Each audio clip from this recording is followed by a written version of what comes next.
All right, so we are about to head off to see a production of Shakespeare in Love. Um, I'm hoping that maybe I'll meet a Gwyneth Paltrow, because I really liked her role in that. I don't think she's in this production. Most people don't know that that movie was originally a play. Most people don't know that a lot of plays get turned into movies. I was talking about the movie Doubt, um, with Philip Seymour Hoffman as being a really great movie with really amazing acting, also with Meryl Streep. A tour de force for the two actors. If you haven't seen it, it's a great movie.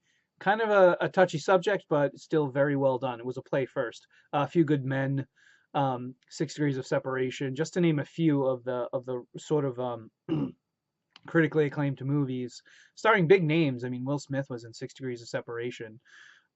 Few Good Men had Tom Cruise, Jack Nicholson in it. These were plays first, and then because they were successful plays, they wound up going on to become movies, and that happens quite often. And Shakespeare in Love was actually one of them. So it was originally a play, and then became a movie. Of course, some movies become plays, like Wicked.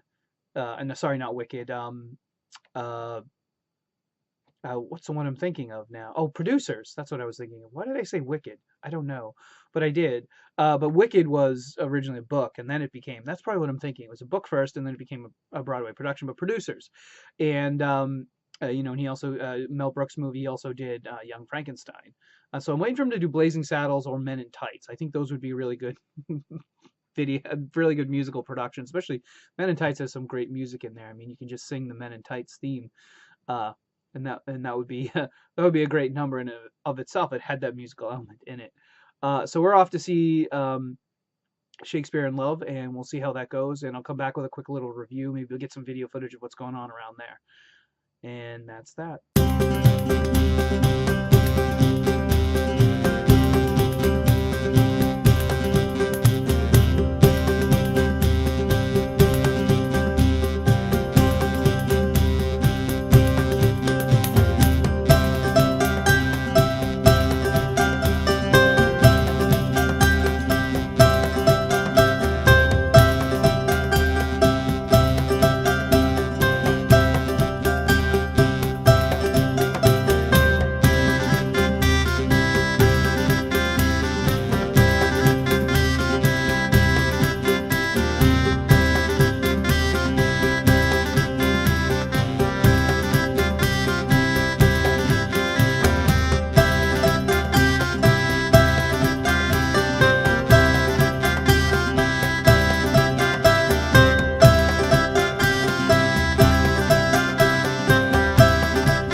Well, it's been quite an exciting day so far. Heading back to the abandoned liquor store, it was flooded once again. Even though we replaced the sump pump, we are probably going to have to replace it with, I don't know, some sort of nuclear powered submarine that can get all the water out of it.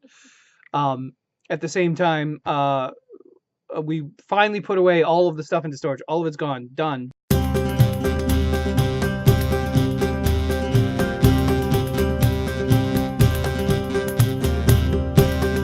We have no other reasons that the construction people can't continue the demoing, and well, other than the fact that it's flooded with water. So that's just a continuous problem. And then we went off to see Shakespeare in Love, and my quick thoughts on that are, for those of you that are familiar with the story, because it was a big movie, like I said, starring Gwyneth Paltrow. This is a really well done production that I think adds another element with it being a live show. And they had musicians playing music in the background, and really well done. A great ensemble cast that really put together something really special and unique. And unfortunately, it's not running until Valentine's Day, because it would be a great date play, a date event for you to take your significant other to. But maybe an early Valentine's Day present would be the cool thing to do. You could actually possibly sneak out to see this. And I think it's open until the middle of February. So plenty of time to go see it. It's at the BCA at the Caldor Pavilion. It's a speakeasy stage company. They're going to be doing this play, and if you're familiar with the story, it's a story of how Shakespeare wrote Romeo and Juliet. It's a fictionized story, but it's about how his real life events influence his story of Romeo and Juliet. It's very accessible because hey, everyone knows who Shakespeare is, and everyone knows the story of Romeo and Juliet. So go ahead, check it out. It's over at the Caldor Pavilion with the Speakeasy Stage Company, and it's open till the middle of February. But not it unfortunately closes before Valentine's Day. So get an early Valentine's Day date in with this production. I highly recommend it. And that's all for today. We'll see you again soon.